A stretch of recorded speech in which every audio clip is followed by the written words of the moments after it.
Well, good morning and welcome back to a very different kind of episode. I haven't really done one of these before, but it occurred to me as I was doing the final bonus episode of Breath of Fire Dragon Quarter that we have now reached the end of a very long, multi-year project for the channel of going through all the Breath of Fire games. Now, technically, we haven't gone through all of them. There is a sixth one that was a Japanese-only game released for, mobile play, and I think also potentially computer, but it got shut down, a long time ago, and I have no confidence that I'd ever be able to find a copy, or that I'd be able to find a copy that I can get to work, so it's probably never going to get played.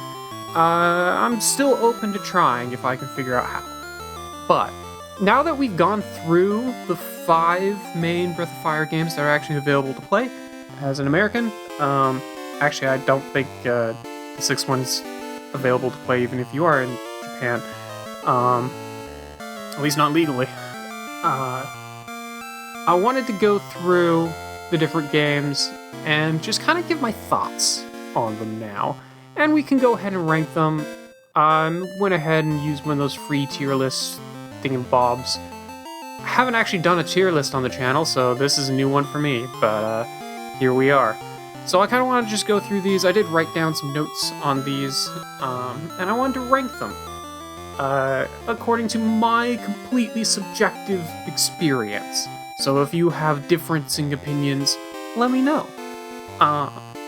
But I did write down some thoughts on each of these games the other night, just to help me organize myself here. Let's go ahead and start with the very first one. Breath of Fire 1. So, pros of Breath of Fire 1.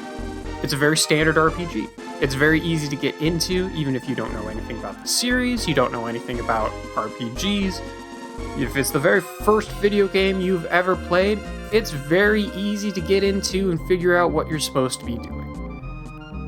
Battle items. This game has the best usage of battle items in the entire series, and I adore them. The battle items are reusable. They introduce you to them very early with the E key of, hey, you can use this over and over and over again, and it does the same thing every single time you use it. It's great. I love the battle items in that game. They make it so broken in the best possible way, and I really like it. And of course, the big thing with Breath of Fire, transformations. And Breath of Fire 1 has 2 different kinds of transformations. It has your dragons, which are awesome. Who doesn't love a dragon transformation? That's what really set this series apart from the other RPGs of the time, is that you got to turn your main character into a big fuck-off dragon, which was awesome. And still is awesome. And the dragon usage in this game is so good. It full heals you, it allows you to do just really solid, consistent damage to opponents. It's very satisfying to use. And on top of that, you also then have the fusion abilities, form of transformation with Karn. You can take party members that aren't terribly useful, really, and you can merge them into one giant character who is really cool, who have their own abilities or souped up versions of the other characters' abilities. And it's great. I absolutely love it. It's one of my favorite parts of the whole game. That being said, Breath of Fire 1 does have some cons to it as well. First one is that it is just a pretty standard RPG. Other than the dragon transformation abilities, it's very safe. It doesn't have a whole lot to really stand out to other RPGs of the time, other than the dragon transformation. And let's be fair, you could turn into a dragon in Dragon Quest games too. There's just a spell for it, like there is in this one. This game obviously has a whole bunch of different dragons, which is really, really cool, and I love that you get to just, like, hunt them down and find them, and it's its own little side quest. That's cool. But otherwise, it's a very standard RPG. Bad guys are bad because they're bad. That's it. There's no real other motivation there. They're not, like, doing anything great. The biggest twist in the entire...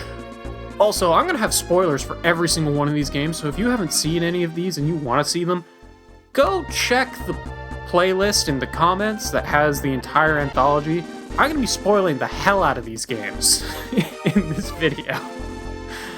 Anyway, Breath of Fire 1, the only real twist in the plot is that not only are the bad guys bad, but you beat the biggest bad, and then it turns out his second in command was an even badder guy, and steals all your shit and then unlocks the goddess, and then you have to go fight the goddess. Like, and fighting the goddess wasn't even that much of a twist, because they've been telling you the entire game the MacGuffins you've been collecting were used to seal her in the first place by your ancestors. It's pretty clear that you're gonna end up fighting her at the end. Like, that is literally the only twist in the plot in the whole game. It's very standard, it's very easy to see exactly what's gonna happen. That's not necessarily a bad thing for a game, especially the first game of its series, especially for a game of its time, but it does make it the simplest and safest of the series. Another con of the game, and this is probably again an issue of when the game came out, is that it has very little explanation for things. Take those battle items, for example. The game never actually tells you that you can use any of those. You just have to figure it out on your own. And when you do, you have now unlocked one of the most powerful mechanics in the game. But there's nothing in the game to tell you that you can do that. Which is a little unfortunate. And, like, the translation is also not great in the first place as well. There might have been some things in the game that are just lost to translation. Like, if you can play the whole game and you can understand the whole game, that's not a problem. The problem is that the translation's just wrong in many places. The vast majority of the characters in the game have the wrong name. Like, they didn't even translate the name correctly over. It's quite unfortunate, really. And a lot of items in the game are also given the wrong names, which makes them a little more confusing. So yeah, it's a little rough in that regard. Overall, it doesn't really affect that much, but there's a lot in this game that if you didn't know that you could do something, there's nothing in the game to tell you that you could. Maybe the booklet that comes with the game's good. It's been a long time since I've seen the booklet. But, and of course, I kind of hinted at this a little bit earlier as well. You do get a fairly sizable party in this game, but let's face it, a lot of those party members are pretty useless. Blue is really fun and really cool, but she's only useful if she's using spells, and her spells cost a lot of MP, and MP is not something that's easy to come by in the game. You're going to be spending a lot of time going back and healing over and over just to get your MP back if you're using her.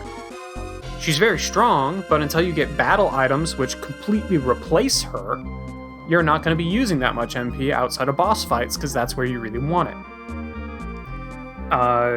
Gobi is completely useless. The worst part of the game is where when you're forced to use only him. His only useful time is fusing him into something else. Bow's pretty cool. Ox is fine, but super slow. And as long as you just want someone who can tank hits, not be able to deal with any magic damage though, and hit real hard at the end of the turn, when all of your opponents have already hit you, then Ox will work. Again, you can then fuse him into something better. But, yeah. And at the end of the day, if you do go with all the fusions, you then kind of end up with Mogu kind of being forced to be in your party, who can hit hard, but he has no HP to speak of, and his defenses are rather lacking. Which is rather unfortunate, because then you end up with 3 of those for your potential party members. Nina, Blue, and Mogu are all in that boat of no defenses to speak of, and very little HP. And it's pretty rough having to choose which of the 3 are going to take up 2 spots on your party if you do all the fusions. So yeah, it's a little unfortunate that you end up with... You do get a lot of party members, but they end up being kind of useless at the end of the day. So that's Breath of Fire 1. Interesting game, one I go back to a lot, one I really enjoy playing, but overall, it's pretty safe. I'm going to put it in Warrior tier. If you haven't guessed, I named these after different forms of dragons. I feel like it's a very fine game. And don't get me wrong, I don't think any of these games are bad games. I think they're all great games. But relative to each other, I'm going to put this one in Warrior tier. It might move up or down later, but let's use this as the barometer for the rest of the series. Because it's the first game, it's what everything should be getting compared back to. Now, speaking of which, we then go to Breath of Fire 2, which, I don't know what I can... If I don't put this in Kaiser tier, I'm pretty sure I'm going to get a lot of people really mad at me. But, too bad it's my list. I'll put it where I want to. Pros of Breath of Fire 2. The Shaman system. The Shaman system is so good. It takes what Karn was doing and allows you to do it with all of your characters. To some extent. And it doesn't then get rid of those characters either, so you can have a mismatch of multiple different characters who have all been transformed. It's great. I really love that system, and it still gives you something to hunt down for because you have to find all of those different shamans, and it rewards you for exploring in that way. Just like the same thing it does with the dragons. The dragons also come back in this game in the same fashion as they did in the first one. Ish. But yeah, Shaman system, great. Pros, again, standard RPG. You could pick up this game without knowing anything about the series, without knowing anything about RPGs, and you can probably figure it out. It's not super complicated, it's pretty easy to just pick up and get into. It's just overall solid in that way. And it is a proper sequel to the series. It makes references to the first game without being necessary to play the first game. And it takes everything that the first game tried to build and just tries to do it a little bit better. I love that. It is truly a proper sequel for the series. On top of part of that being that in this game, unlike the first one, all your characters are viable. There is not, I can't think of a single character in Breath of Fire 2 that I would put down in Mogu tier. Like, they are all great characters, and yes, and you can very easily run through the whole game with them and beat the final boss with them with little issue. I did so in my playthrough. I beat that final boss several times, each time with a different party, just to show the different dialogue that each one of them gives when you beat the final boss. It's great. I love them. I love all the characters in this game. There's a lot of them, but they all feel good to use. Some of them more than others, but they all do still feel good to use. And I think probably the biggest pro of Breath of Fire 2 over Breath of Fire 1 is that its story is so much more complex and intriguing. It's not just bad guys are bad because they're bad, and we are good guys, and they attacked us because we are the good guys. And so now we have to go defeat them because we are the good guys. It's, hey, there's a dragon sleeping in the forest. I'm gonna go sleep next to it. Oh, when I woke up, now the entire town doesn't remember me. Well, now I'm gonna go on an adventure to try and figure out what happened because my family's gone and no one in the world remembers me anymore. Oh, now everyone's turning into demons. We gotta solve this problem. And it's just an endless cycle of... It's so much more complicated than just bad guys are bad, so we have to stop them. It's every single person you fight has their own situation, and you can see how they fell to darkness to try and solve that situation, to get the things that they are looking for, and then you see the outcome. And the entire world is revolving around the Church of St. Eva, which is blown by wildfire, because it is preaching good things. And the people do not understand that there's anything wrong with it, because there's nothing showing that there should be anything wrong with it. But at the end, you find out that it's actually being controlled by a demon, and the god they're worshipping is, well, actually technically a god. It is a scar, a spawn, a remnant of Miria, the goddess of destruction from the first game, who is taking their prayers as energy to revive himself and destroy the world. But there is nothing in the teachings of that church to demonstrate that. It's all good things being done by good people who think they are doing the right thing that are inadvertently then giving power to the greatest calamity the world will know since the goddess herself. It's so much more complex of a story, and it's great. I love it.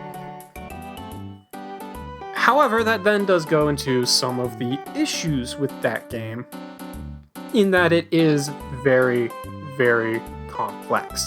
It's very easy to get lost. It is a game where I will consistently play through towards getting near the end of the game and then drop it, because I just won't want to go through the ending of the game because it's a hassle and it's annoying. That final dungeon, going through Infinity, sucks. Infinity is terrible. I hate going through Infinity every single time I have to do it. And so while the first game, I will consistently just pick it up, play through the whole game, beat the whole game, have a great time. In the same amount of time it would take me to beat the first game, I'll get 3/4 of the way through the second game, play a little bit longer, get really close to the end, and then just drop it. I do that all the time. It's very sad, actually. So, while that complex story is really good, the complexity of the game itself, I feel like, detracts. It's a Banjo-Tooie problem. They added so much more to the game that it kind of goes in the opposite direction of, instead of adding more and more and being better and better, it adds a little bit too much and it starts going downhill. For me personally, that's how I feel. Another con, the battle items, and this is going to be a con for all of the rest of the series that have battle items, are useless. There is so much more limitation. I think they figured out that the first game, the battle items were kind of broken. Being able to spam 400 base damage to all opponents, 400 flat damage to all opponents is a little broken. Granted, you get that at the very end of the game. But yeah, so they completely nerfed battle items, and I'm not a big fan. The most useful one is a single sword that is honestly kind of difficult to get, and it just casts Cure 2. Useful, but not as useful as being able to just hit all opponents consistently with the E key at the beginning of the game. And then, of course, I think the biggest thing for me is that the dragons get a significant downgrade in this game. There are some really cool dragons, but man, you never want to use them because they use all of your AP to use the dragons, and it hits once. You don't turn into a dragon. Well, actually, I guess you do turn into the dragon for a single attack using all of your AP, and the percentage of AP you use to your current max AP determines the damage. Which means that once you get a higher form of dragon, there is never any reason to use the previous form of dragon. As soon as you get a dragon as opposed to a whelp, you will never use the whelp again, because the dragon just does double the damage. And it's all neutral damage, so it doesn't matter. So you'll just use dragon as soon as you get whelp. Then once you get silver dragon and gold dragon, you will never use regular dragon again. You will just use gold dragon to do 999 damage to all opponents every single time. There's no reason, because it uses the same amount of AP, so there's no reason to use the earlier forms. There's nothing to compel you to try and use any form of AP conservation by using a slightly weaker form or trying to hit a elemental weakness. No, it's just, no, I'm going to use my strongest attack, because it's going to use all my AP anyway. So, I don't know. I find that the dragons in this game get a significant downgrade. And considering that is the main thing that sets the series apart from other... This one does have the shaman system as well, which sets it pretty well apart from other games like it. It's other, like, contemporary RPGs. But downgrading your dragons, when that is kind of the thing you're known for, doesn't make a whole lot of sense to me. I guess I should also point out in the first two games, actually all of these games kind of have this, which is why I haven't pointed it out. The other thing that, but I'll go ahead and say it, the other thing that kind of sets them all apart for me from other games of, like, other contemporary RPGs of their time is the field abilities that every character has. Every character has something they can do out in the field outside of battle, which allows you to work with the field in some way. I feel like the second game does it even better than the first one. I liked the hunting in the first one more than the second. And I do feel like they split, because the second game has more party members, I feel like they took several of the abilities that people had in the first game and split them out into separate people. Like, in the first game, Bo's thing was that he could shoot his bow and also walk through trees. The second game, Bo can shoot his bow in hunting, but you have to get a separate character to go through trees. But yeah, that's pretty cool. It's not going to really apply to any of these games because all of them have that, but it's neat. I like it a lot, and I didn't really see a whole lot of other RPGs of this era doing that sort of thing. I don't really see a whole lot of RPGs of this era, of current era, doing that sort of thing. But anyway, Breath of Fire 2, I do think, while I personally will go back and replay Breath of Fire 1 more often, I do think overall Breath of Fire 2 is just a slightly better game than Breath of Fire 1. Also, I have no idea how long this episode's going to be. I just kind of want to go through these. And I'm going to ramble at you for the whole time, because I don't know when to shut up. Breath of Fire 3. So now we're getting into games I didn't know as well. I didn't really grow up with. Breath of Fire 3, though, is a very strong contender. Pros. It's got the learning system. You can learn enemy magic. That's really cool. I love me a blue mage. It is it's not a new thing. Final Fantasy, obviously, I just made a reference to Final Fantasy. They've been doing it for a while before this game came out. But it's still neat, and it's the first game in the series to do that. And I really enjoyed that. It introduced the Master System. It didn't introduce it very well, but it did introduce it, which was a really cool system and allowed you to min-max a character or rebuild a character in whatever ways you wanted to, as well as getting cool skills from it. The Dragon Genes. I think the Dragon Genes system is the best implementation of the Dragon transformations in the entire series. Honestly, I do. The fact that, okay, you are a dragon. It doesn't really ever make sense to be able to just, like... I guess in the first game, and in the second game, actually, you are finding other ancient dragons or spirits or the dragon god who then gives you the ability to turn into a stronger form of dragon. But considering the whole point is that you are a member of the dragon tribe, it never really makes a whole lot of sense that you are able to turn into a different member of your kind. Like, it would make more sense of, I am a member of the dragon tribe, I turned myself into a dragon. And that is the dragon I can turn myself into. Biologically, that makes more sense. Now, gameplay-wise, that sucks. But it would make more sense, logically. The Dragon Gene system circumvents that, because now you are not just finding a mystical person who gives you the capability to turn into a higher form of dragon. You are finding scattered pieces of different dragon's DNA that you are able to incorporate into yourself to unlock the ability to change yourself into a higher form of dragon. And by combining these different pieces, you are able to turn into different things. And I adore that. I love that system because it allows you to really explore and combine and work with it. And if you just want to get a quick hit for very, very little AP, you can use one gene.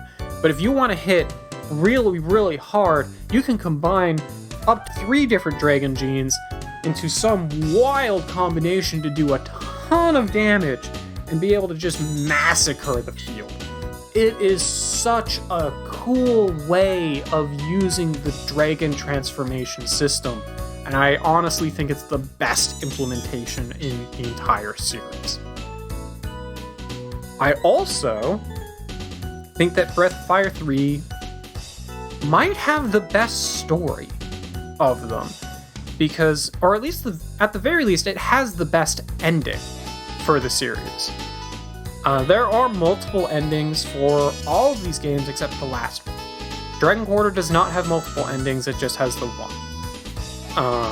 But all the rest of the games have multiple endings, which is cool, but it usually devolves down to bad ending or good ending.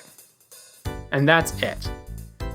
And while Breath of Fire 3 also has a good ending and bad ending, it's very easy to debate whether the good ending or bad ending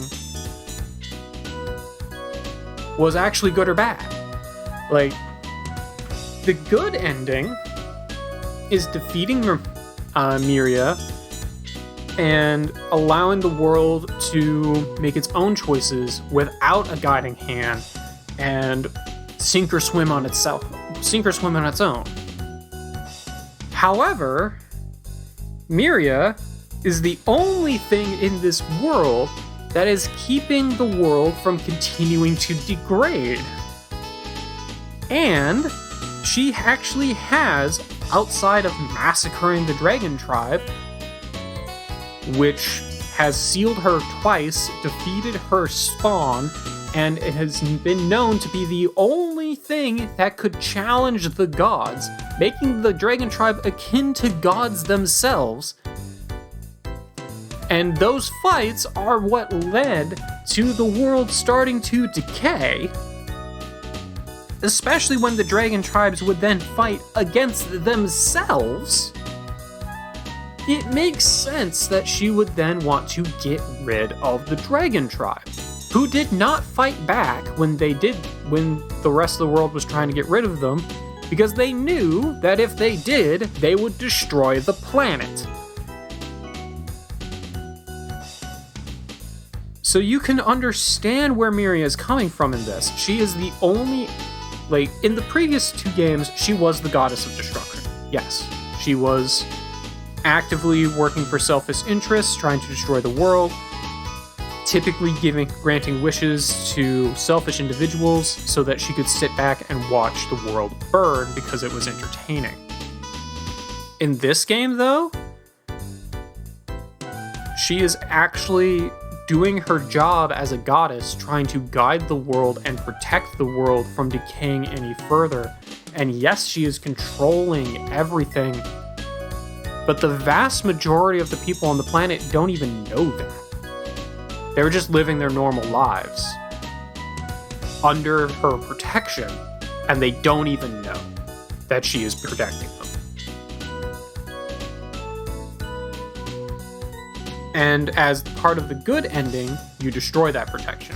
So now the world can continue to decay, but everyone is free to do whatever they want, even though most people didn't even know they were being constrained in the first place.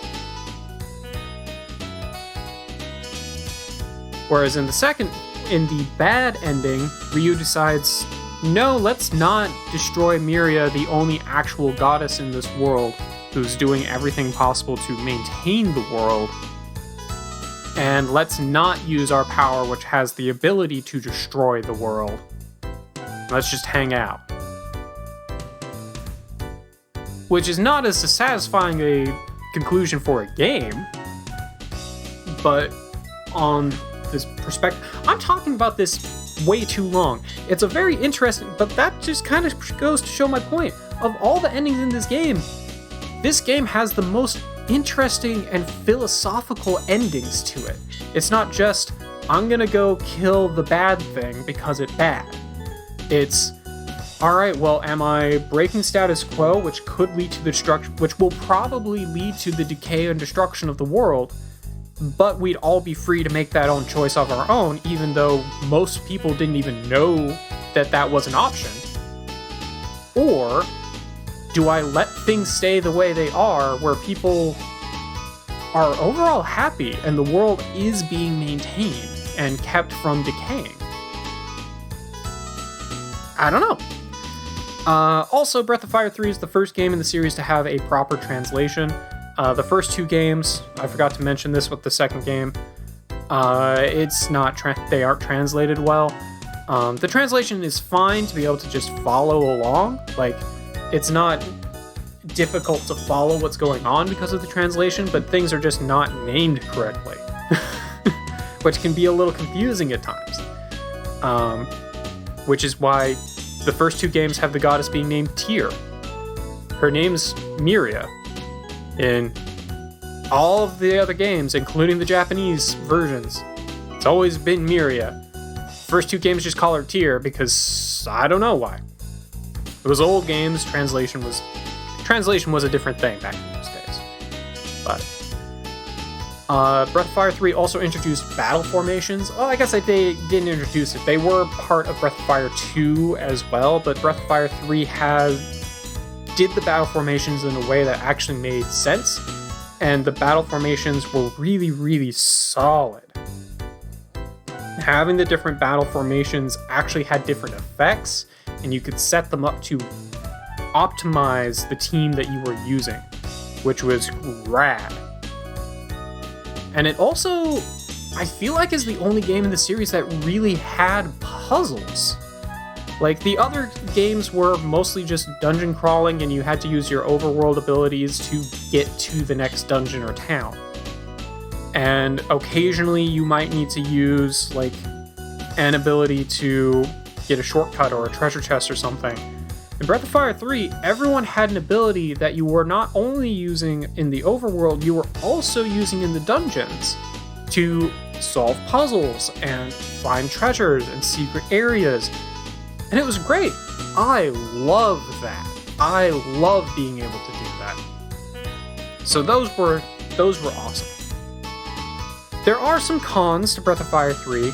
Once again, battle items suck in Breath of Fire 3. They suck in all of the games except for Breath of Fire 1. And yes, I will continue to harp on that. Also con, the Master System. While it is a pro because it was introduced here, it is a con because it was not introduced well. It is tied to leveling up with that particular master, which means if you want to actually max out all of the masters, which is a thing that is tracked, you have to be purposefully getting every level for your characters. You have to be very purposeful in leveling up, which is not ideal for an RPG, or at least not for me. I found the Master System, while being really cool, to also be kind of cumbersome. And then cons, while the previous game, well, I don't know. I can say that this is both a pro and a con. It is, once again, a pretty standard RPG, just like the first two games. Really easy to pick up and just go with, but also you kind of know what's going to happen again. Outside of the more philosophic ending to this game, it's very, very simple story. Bad guys are bad because they're doing bad things. Well, actually, you know what? Now that I think about it more, we're kind of the bad guys in this one for most of the beginning of the game. And then it's shown that we're being bad because we need fucking food. You know what? No, I retract that. It is pretty easy to, just start playing. You don't really need to know a whole lot about what's going on. But as far as, bad guys are bad because they're bad, good guys are good because they fight the bad guys. No, not really. In a way, I guess, but not until much later in the game. It's pretty much just a revenge story for the first half of the game. And then the second half of the game is you trying to solve the mysteries of the world. No, okay, yeah, no, just a solid game. I do think, for me, I think this game is above Breath of Fire 3. Is either at the same levels. I have no idea why these things are so, I don't know why they're offset. I think it is either at or potentially above Breath of Fire 2 for me. I'm gonna actually put that above Breath of Fire 2. I think Breath of Fire 3, really solid. Super solid game. Has really complex story, has an actually complex story and ending. The Dragon Gene system is fantastic. It is the first game to go to 3D, and it does have some difficulties with that. The Master System and learning systems are really cool, but they're not implemented particularly well, but they are still really cool. I think it's a great game. It's an awesome game. Alright, we're over halfway there. I know we've been going for a while here, but whatever. Breath of Fire 4. Breath of Fire 4 was really cool because it took everything that Breath of Fire 3 did and tried to do it just a little bit better. Pros. Your dragons can evolve. You have multiple dragons again. It doesn't have the Dragon Gene system anymore, which feels like a downgrade, but your dragons can evolve based on game points, which is weird. The game points themselves were honestly quite cumbersome. But evolving dragons, cool system. It had a very interesting story. I love the way that the story was set up. It was really neat being able to play through the two different sides of the same coin until they finally meet up at the end. It perfected, I would say, the Master System, or at least it implemented it in a much, much better way. Rather than being tied to levels now, it is tied to... It still applies a bonus and a debuff for every level you go up so that you can help min-max your characters by keeping particular masters on a character. However, getting the skills from those characters are no longer tied to going up levels with them. It is now based on different side quests that you do for each master, which I think is a much, much better way to do it. The party system in this game is, I think, the best of all of them. You can swap out party members on the fly to fit the situation. All of them are leveling up at the same rate. It is just, I think, the best way to really be doing the party system. And I really wish the rest of the games also did that. Let's see, mechanically, like game feel wise, I think this game's the best of them. The fifth game actually also has really good game feel once you get used to it. But as far as like the standard RPG sort of game feel goes, I think Breath of Fire 5 or Breath of Fire 4 has it down pat. It feels super, super good to play. And of course the combo system. The combo system is a great, great idea. Being able to just build off of each other's attacks to do an even stronger attack. I wish the rest of the games in the series had that. Too bad that the combo system does not always work. I don't know who's decided that it needed to have a % chance of triggering rather than just always trigger. I don't get it. I don't know why they made that decision. Cons of Breath of Fire 4. Once again, battle items. I kind of touched on this earlier, but it really simplified the dragons back down. Like, it's still a little bit more complex than Breath of Fire 1 or 2, but as opposed to the Dragon Gene system, which was a really complex and interesting system to use, now you just, alright, here's your next dragon. There you go. That's it. That's all you got. It's like, okay, sure. I feel like for the majority of the game, it kind of lost the plot.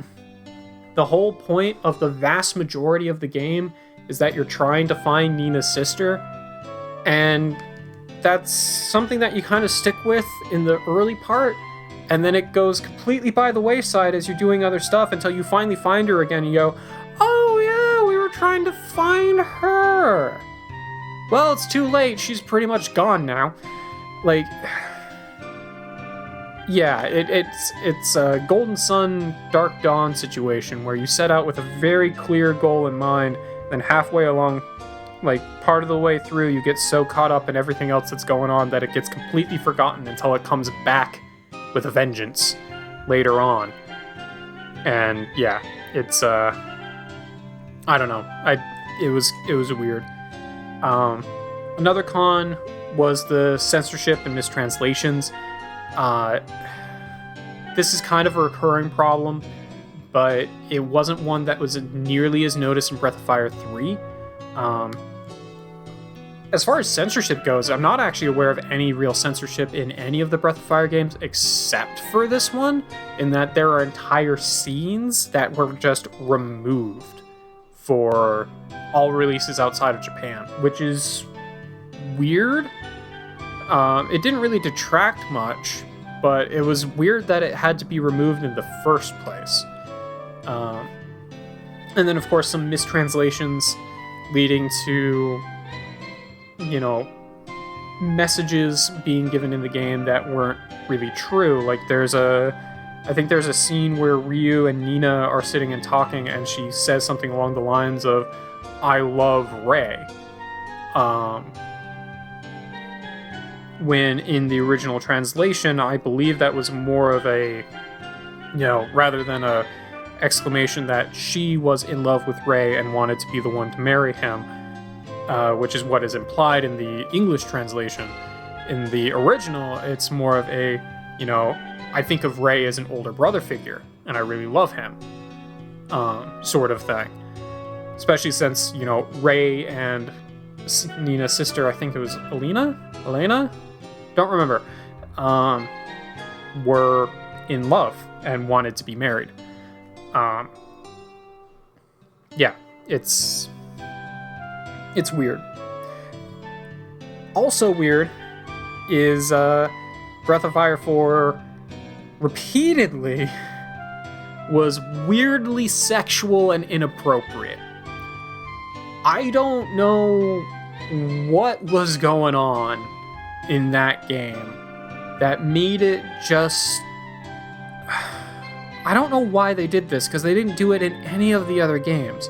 The closest thing they had to some of the weirdly sexual innuendos and jokes and visuals that then ended up having to be censored for the releases outside of Japan was in Breath of Fire 3 when you first wake up Dias, she's naked, and Ryu gets all flustered, and Nina kind of looks at him and scoffs. That's it. That's all you get in Breath of Fire 3. And I can't think of anything in Breath of Fire 1 or 2. In 4, you repeatedly, especially with what's her name? I just played that game not too long ago. The Imperial gunslinger who joins your party. She's repeatedly just like dropping trow and proving that she is a woman by physically demonstrating and like getting her boobs grabbed and crap. And it's just like, why? Why do you have this in the game in the first place? It's not funny. It's just weird. And then of course you have things like you have several like enemies that are not really cool by today's standards. Maybe like I know Japan has a different idea of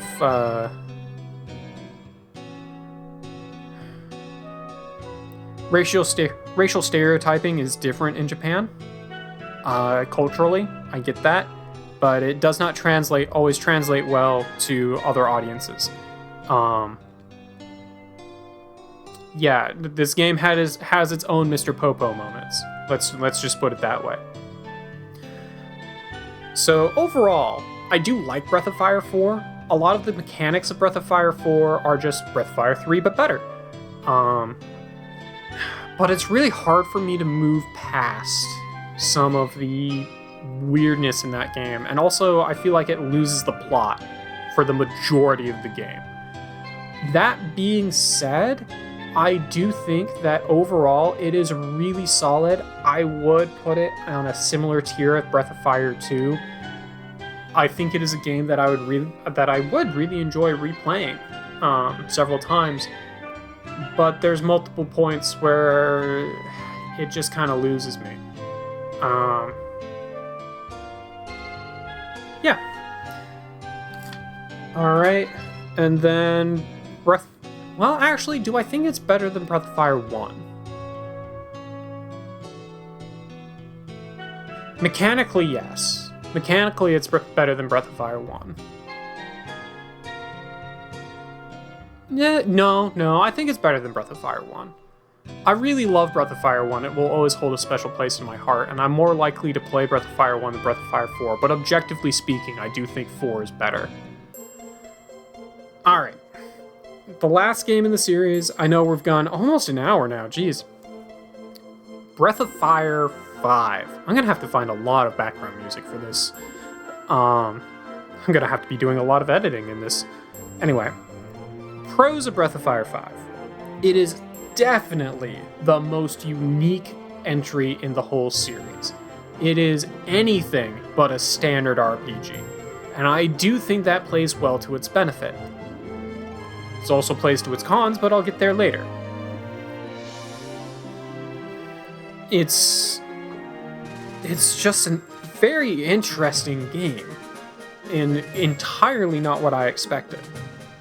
It is also extremely replayable. The game highly encourages you to play through it multiple times, whereas with the rest of these, you're going to spend 40 hours playing through the game, and that's it. There you go. Maybe you could reload a save from a little bit earlier and try and get a different ending, because why not? But chances are you've already gone for the good ending, so why would you then go for the bad ending?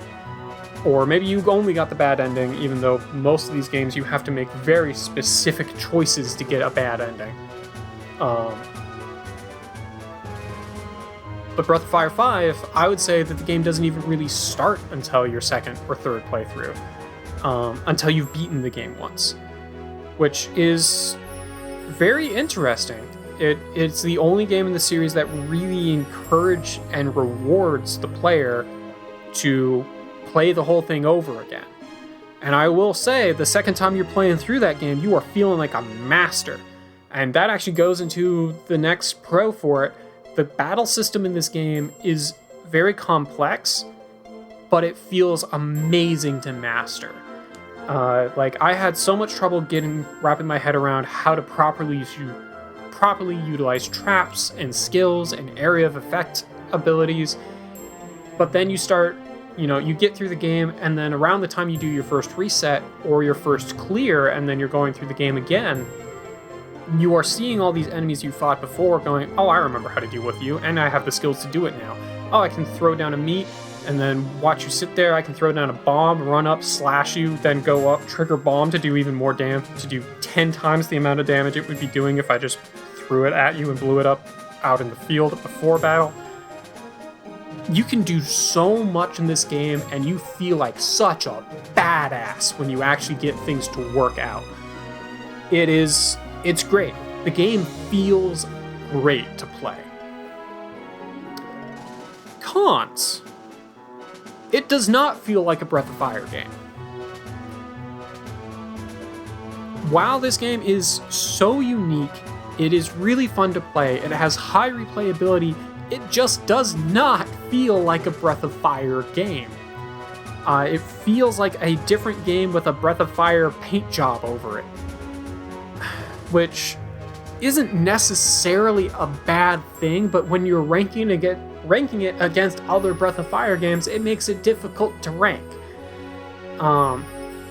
Also, the dragon in this game sucks. You get one, which, again, biologically makes the most sense.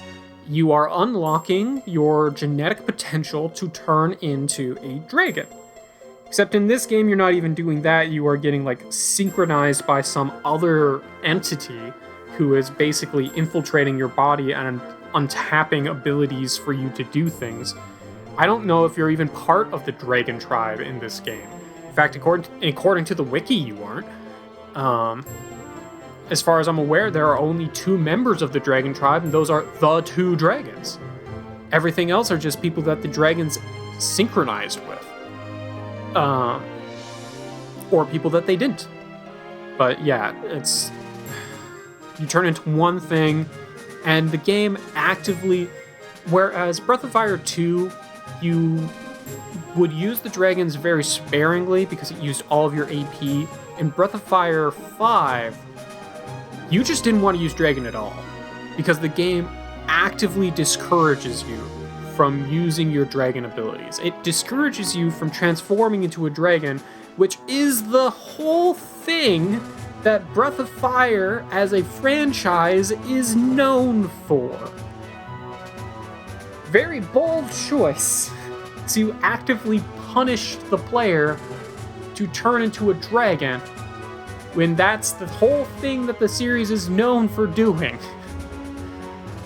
It's a bold choice.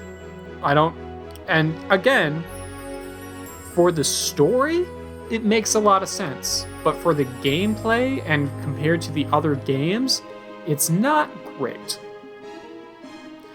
And also, one of the big cons I have with Breath of Fire 5 is that the world makes no frickin' sense.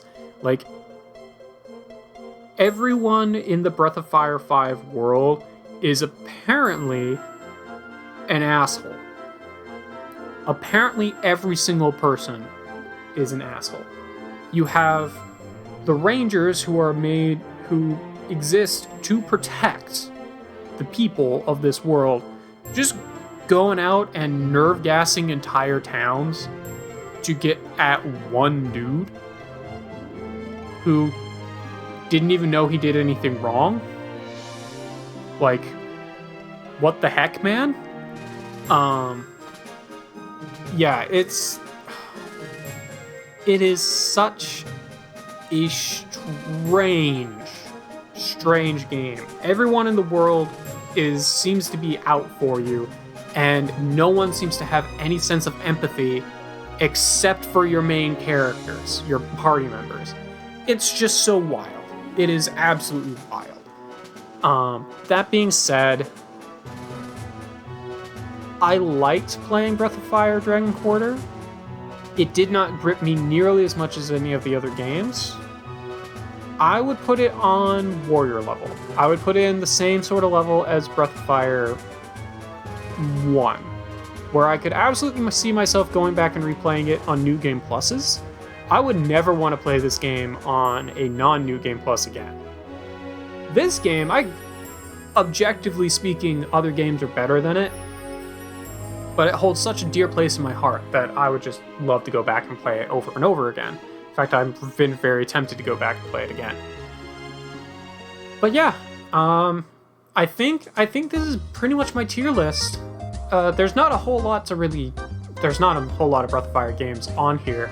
I was wondering if anything would end up in Dragon or Whelp, and no, I feel pretty good. Again, I don't know why they're offset like this. It just feels weird. Wonder if... There we go, that's better. I do not need the emojis on the top of this stupid page to be showing up in my video, thank you very much. Anyway, so yeah, I think of all these games, I do think Breath of Fire 3 is the best of them.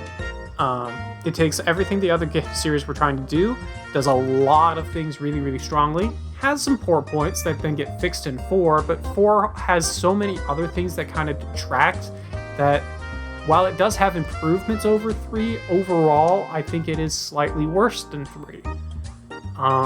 2 is a really solid game. I'd say 2 and 4 are both extremely solid games. But 2, I feel like, is just a little bit too complex, and it ends up with me dropping it repeatedly.